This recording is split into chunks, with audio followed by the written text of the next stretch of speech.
Hello and welcome to another edition of the Front Page on GNAT TV.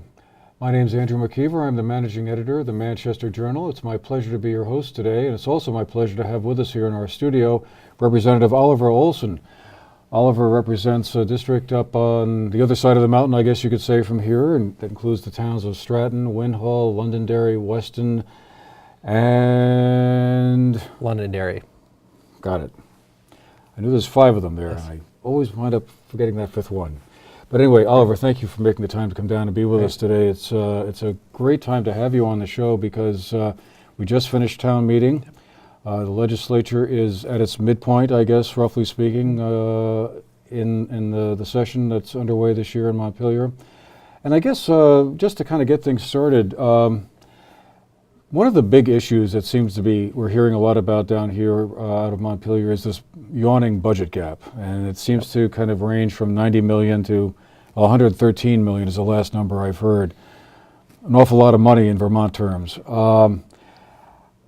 I guess the first question is, what are some of the ideas that are being circulated around in the State House about how we're going to close that? I mean, I'm assuming we're talking some combination of tax increases, perish the thought, I guess, for some folks, and spending cuts. How do you see that being resolved? Well, it's certainly not going to be an easy problem to solve, for sure, Andrew. We've had over the last several years, certainly even when I was in the legislature before, we have faced these deficits, and they're not really deficits, they're really budgetary gaps. So we look at our projected spending over the next fiscal year, we look at projected revenues, and by and large, they're within $20-30 million, and that $20 or $30 million is often referred to as the gap, the budget gap, and we sort of gnash our teeth over that. But in the end, it all normally works out just fine. What we have this year, actually going into the next fiscal year, so the fiscal year starts July 1st and runs through June 30th. So we're planning for spending that would start July 1st. We're looking at what is effectively a structural deficit. Right around $115 million, give or take a few million. We have not seen a gap this big in quite some time. In fact, one of the senior members of the legislature commented that she had never seen a gap this big. It's quite remarkable, and it's going to be a challenge to fill. My personal belief is it's going to take some very painful spending cuts and probably some revenue enhancements as well. Whether those are new taxes or increases to existing taxes, we certainly need to be careful. We really don't have a lot of tax capacity left in Vermont. But $115 million. It's pretty hard to press to find anybody who can actually tell us how we would save that amount of money all in one go. It's a really big nut to crack. I guess I was just wondering, has there been any talk about tapping into the so-called rainy day funds that the state has in reserve? And I know they're not really funds that are used for that purpose or supposed to be used for that purpose, but I mean, is that being mentioned? We really don't have, fortunately I've not heard this come up really much this year. It came up in years prior. I think people were really sort of ill-informed. A number of legislators, they had the notion of this being a rainy day fund. What we have are really stabilization reserve funds, and they're intended to basically deal with month over month, year over year cash flow mismatches. We had to write paychecks, we had to make payroll as a state, but we didn't have enough tax revenues coming in. So there's a little pool of money that provides that buffer for cash flow purposes. That is not a rainy day fund. Right. We have in prior years set aside a little bit of money for what could be considered rainy day purposes, but those were very targeted in anticipation of some federal spending reductions, et cetera. I'm interested in trying to figure out how this budget gap came to be in the first place. I mean, I'm assuming it's kind of like everything else. The state was spending more money than it was taking in eventually, and it was relying on one-time injections of federal revenues that came out of the stimulus bill and whatnot back in the dark days of the recession. And now those monies are no longer around, and we have to find that money from some other source. Is that roughly kind of how this came out, and how do we get out of that box, I guess is the other question. Yeah, so fundamentally what's going on is our state spending has increased. The growth rate of state spending has been greater than the growth rate of the underlying economy. So you can look at individual, taxes, whether it's consumption taxes such as the sales tax or income taxes. We haven't really made a whole lot of changes to those, but the revenues from those will go up and down with the economy. So as the economy recovers, tax revenues go up, and we anticipated as we exited the Great Recession, we anticipated that the economy would rebound much faster and much stronger than it actually has. And because we planned a state budget over the last several years around those projections, those revenue projections and underlying economic projections, we were spending more money than we could actually afford to spend. So I guess closing that gap, that 100 million or so or whatever, is going to probably occupy a lot of your time and your colleagues' time. Yep. The rest of the way, the next couple of months up there. It's going to be a big challenge because there are going to be no winners in this scenario. Absolutely none. There are going to be Vermonters who depend on a number of programs that are going to either be eliminated altogether or will be cut back. A lot of these, most of the big ticket items in Vermont are, really relate to the social safety net. It's our human services, whether it's things like, home heating, fuel assistance, Medicaid, various programs that serve the vulnerable and the elderly and the poor, et cetera. That's where the really big money is, and so that's always going to be the first place that that the legislature and the governor's administration will go to for spending reductions. But I think it's because it is such a severe potential cut, we're probably going to have to look at some revenue enhancements as well. Mm-hmm. Well, let's turn to the other big topic of conversation, at least for what it seems like from my perspective, and that's the whole question of education finance reform. Yep. Been several bills introduced, and you have introduced one of them.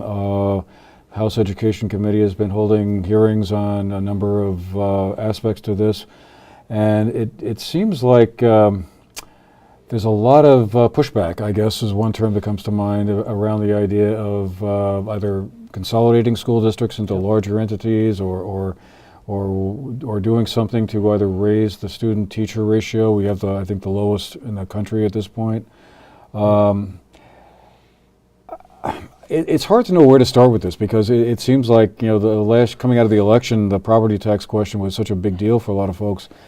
And yet, when you start trying to match that with some plan to trim education spending or do something that on its face would seem to cut that, there's an awful lot of resistance out there. And I guess I just wondered, what are you hearing up in Montpelier from folks about this? Is there going to be reform this year, or is it's too hot to handle? There will be something. Whether it's reform is a whole other question. Whether it's reform that actually provides the kind of results that taxpayers and students are looking for. So you're absolutely right. I mean, the challenge we have here in Vermont is we have the lowest staff to student ratio in the country. We have the highest spending on K through 12 education in the nation. We have the highest per pupil spending in the nation. By every metric, we have a system that is not as efficient as it could be. There are challenges. We're a rural state. We have, we don't, in many communities, particularly the more rural communities, we don't have the economies of scale. That's always going to be a challenge. And even if you can consolidate on paper, the practical effect of that, isn't going to be entirely realized. So, at the end of the day, there are opportunities for cost savings, and not only cost savings, but actually better educational opportunities for Vermont students through consolidation. But it, may not, it's not the great panacea. It's not going to solve this equation entirely. But fundamentally, if we take a step back, we look at education spending and we look at property taxes. There's, people are really frustrated with the constant increase in property taxes, and it's putting a lot of pressure on pocketbooks, which makes it difficult for Vermonters to buy more things, which generates sales tax revenues, et cetera, puts a lot of stress on the overall economy. So we need to look at this because it's really eating into our tax capacity and our ability to fund other things. But there is absolutely no magic bullet. It really comes down to we have a spending issue. We need to look at how we can get more for the dollars that we put into the system. And that's going to require some difficult conversations and ultimately some difficult decisions. You recently had an education forum at Floodbrook School towards the end of February. And I guess I just wondered, what did you hear during that forum from the constituents that showed up to talk? Was it the same diversity of opinions that we've been hearing in general, or did they have some good suggestions to offer? Well, the one consistent theme that I heard at that forum, that I hear at town meeting, I hear from from constituents that I interact with, is the system is just simply too complex. Very, very few people really can get their head around the vote that they're casting on town meeting day and what the impact is going to be on their tax bill. And we have, on one hand, we have a system that is inherently allows for local control, and we're putting local voters we're making them responsible for decisions about how we're spending, roughly $1.5 billion in Vermont collectively is what we spend on education. But the system is so complex and so confusing, very few people actually really truly understand the impact of those decisions. So you have a bill you proposed that would, as I understand it, and correct me if I'm wrong, try to lower the overall statewide property tax, but supplement that with some income tax revenue? Correct. Is that generating any traction up there, or where do you think that's likely to wind up? Yeah, so it's H127. I introduced it along with the other lead co-sponsor, Representative Jim Condon, who's a Democrat from up in Chittenden County. We had actually introduced this legislation together my last term in office. We introduced it right at the end of the session. Generated a little bit of discussion in the next biennium, and then this year we reintroduced the bill again. There's been quite a interest in the bill, but it's a pretty big shift. It's not the kind of thing that we'd be able to get done in a year, or even perhaps 2 years. But we're trying to get this conversation moving forward and trying to get people to think beyond what we have today. And the basic concept is we would leave the non-residential property tax intact, just the way it is. We wouldn't make any change there. We would focus on the residential property tax, lower it dramatically, say 25 to 50 cents, somewhere in that range per 100. And it would be uniform. Just like the non-residential rate is fixed across the state, the residential rate would be fixed. It would be uniform. It would not vary from town to town. And we would make up for that revenue that we would lose by reducing the property tax with an education income tax surcharge. And that would actually vary from community to community based on your local per pupil spending. In this way, everybody would be treated the same. And at the same time, we could get rid of the prebate, rebate, all that nonsense, which is when it all basically nets out to be an income tax. Very few people really truly realize that, but that's what it's doing for 65 to 70% of Vermonters. How would this affect the income sensitivity provision that's currently built into the? It goes away. We don't need it anymore. Right. Income sensitivity, that's the whole rebate, prebate structure. Right. That is income sensitivity. Very few people realize it, but it's actually an income tax. It nets out, if you do the math, it actually nets out as an income tax. But it's so obfuscated with the fact that you're getting a property tax bill, and then you get this prebate that's applied to the property tax bill, which reduces your property tax. But if you actually look at it, take a step back, it's an income tax. So our proposal is to say, let's just call it what it is. It's an income tax, and let's expand it out to everyone, so everyone is treated equally, whether you're a homeowner, whether you're a renter. basically anyone who's showing up and voting on a budget at town meeting, they would all be impacted in exactly the same way. They would be paying an income tax that would be higher if they voted for more spending per pupil and lower if they voted for lower spending. So does this meet the Brigham test that in that Supreme Court decision in 1997 that led to Act 60, which called for basically greater equity among school districts? That there's not a problem with that? Yeah, it's completely compliant with Brigham. It's actually, some people have gotten confused and they think this is like a local income tax. It's actually it would still be a statewide tax. Your rate, the only difference is your rate would vary based on your local spending, but it's still collected by the state and remitted back through the funding mechanism to local schools. So whether you're a wealthy community or a poor community, you would be able to spend the same amount per pupil and have the same tax rate per pupil. But again, the wealthier community, if they have larger incomes, they're going to be paying a higher share of those overall dollars than a lower income community, but the tax rates would be the same. So one of the other aspects that I've been finding very interesting in this whole discussion is the small schools grant. Right here in Sunderland, where we're at, the town receives a small school grant, a certain amount of money. There seems to be a lot of concern about that amongst folks who would like to see that maintained. And I guess I just wondered, is that small school grant, which I think totals $5 million totally? Maybe 7 million, 7 to 8 million, yeah.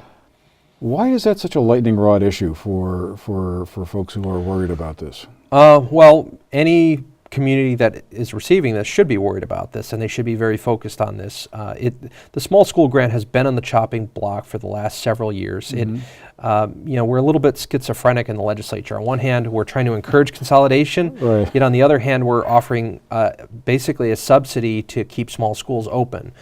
The small school grant, in very simple terms, is a subsidy that basically reduces the tax impact of operating what otherwise would be a very expensive school. So if, for example, if there's a small school, if they're spending $18,000 per student to run their school because they don't have the economies of scale, the small school grant has the effect of reducing that $18,000 to down something maybe like $16,000. I'm just making up numbers, but so your tax rate is calculated based on your per pupil spending. As this small school grant is applied, it has the effect of making your per pupil spending appear to be lower than what it truly is, and your taxes are calculated on that per pupil spending, so your taxes are lower. If we repeal the small school grant, you're going to pay for the full true impact of your school spending, which it would be very painful for those communities. And that's a discussion that's been happening over the last several years. I have encouraged communities, and I have one of my towns, Jamaica, they receive a small school grant. I've been in constant contact with the school board for several years now, advising them that this small school grant, there will come a point in time when it will go away. It's not a question of if, it's a question of when. And now's the time to start planning for that and thinking about, what is the school going to do in anticipation of that happening eventually. And do you think if those small school grants were eliminated, there would be some districts that would have to close their school? I mean, they would just, that is simply what keeps the place open? Well, it wouldn't necessarily force them to, but it would, the taxpayers in that district would have to pay for the true cost of running that school, which in many cases would be very expensive, and that in itself would force the conversation. And I think that is very much what's driving the conversation around eliminating the small school grants, because the thinking is no community is going to vote to close their small school if it appears to not cost a lot of money to run.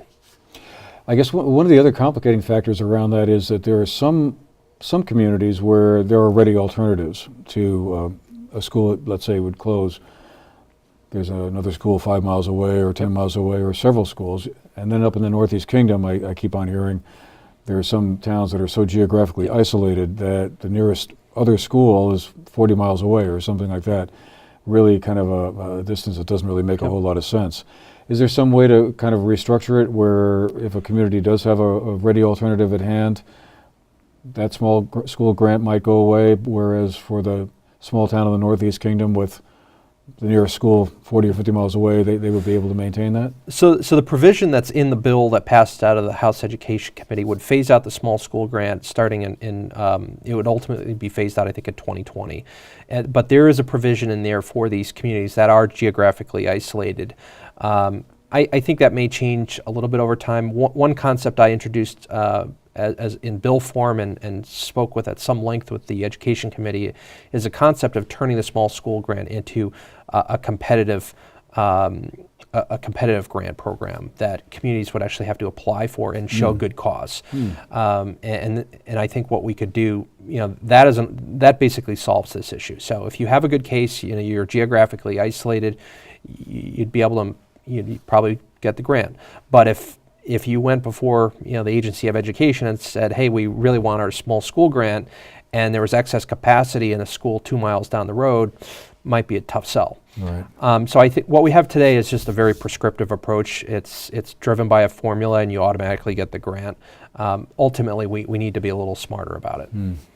One result that was kind of interest to me as we finished town meeting week was that this year only, I think, about 20 school budgets around the state were defeated on the first try. Last year, there's a lot of attention focused around the fact that I think 37 school districts voted down their budgets. What's your takeaway on that?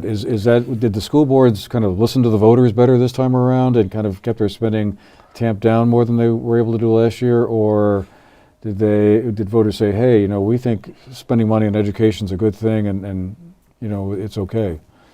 I think it was a combination of factors. First of all, I think spending may not have in some of the communities that where budgets did fail last year. I think those school boards heard the message, and they submitted spending proposals that were a little more modest this time around. So, that's certainly one dynamic at play. The other is I think voters feel that they sent a message last town meeting day. They reaffirmed that message on election day very clearly. And the message was received in Montpelier. Property tax, education reform was made a sort of a centerpiece, at least in the House, and has really been where a lot of focus has been as over the last couple of months. So I think voters are probably taking a wait and see. They're recognizing that something is happening. They're not quite sure what's happening. It's still in progress.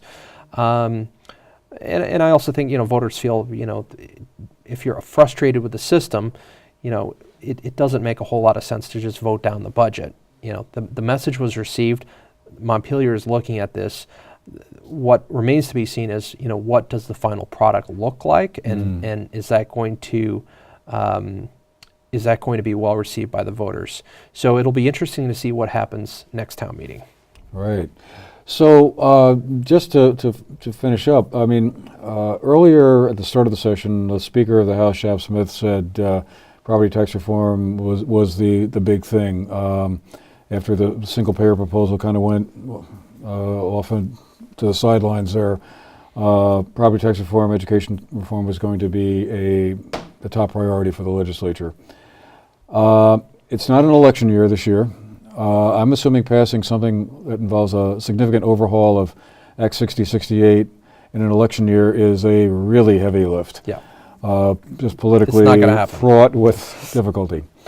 So, is it going to happen this year, do you think, or something, or are we going to be having this conversation again next year at this time? I think something needs to happen this year because you're absolutely right. The political reality is, nothing big or controversial ever happens in the second year of a biennium. It occasionally does, and it has, and there have been examples in the last 20 or 30 years when that happened, and the consequences were interesting come election day, to say the least. So the first year of the biennium is usually when really big things are done, and that provides a little bit of breathing room, people to get excited, to relax, to move forward, for things to calm down. So I do think there's a good chance we'll see something this year. I don't think it's going to be quite as big. It's certainly not going to be a game changer on the financing side. There's very little in this bill that actually deals with financing, and I'm a little disappointed by that. Yeah. But we'll wait and see how this evolves. So just real quick, just to wrap up, you, I think, attended every town meeting in your district, all 5 towns? 5, yes. Yep. What did you hear? What were folks talking about? Was it mainly taxes and spending, or were there other issues that popped up that were on voters' minds? It was a variety of issues. I would say mainly, issues around spending and taxes. Education is always a big issue in my district. Some concerns about school choice and what's happening with school choice. That's always a concern in my district. 4 out of the 5 towns have school choice, so that's always a really big issue on the minds of voters. Heard a little bit about the payroll, governor's proposed payroll tax. Some concerns about that. That's for the Medicaid cost shift. Yep. Yeah. That's at 0.7%. 0.7%. Is that likely to go anywhere, or? I don't think so. My sense is that it's not very popular. It's a tough sell, and it's actually going to be the subject of my next regular newsletter. Oh, okay. Yep. All right. Yeah. Well, that'll be interesting to hear. Okay. Oliver, thank you so much for making the time to come down and be with us and share your thinking about this. And we'll have to have you back again sometime, but maybe at the end of the session we'll know how it all turned out. Yeah, absolutely. Well, it's my pleasure, Andrew. And for those constituents listening, I actually have an email distribution list. If you want to receive my email updates, you can send me an email at oliver@oliverolsen.com. All right. Well, thanks again. Great. Thank you. And thank all of you for watching today. It's been our pleasure to be here with you today, and we'll see you the next time. Have a great day.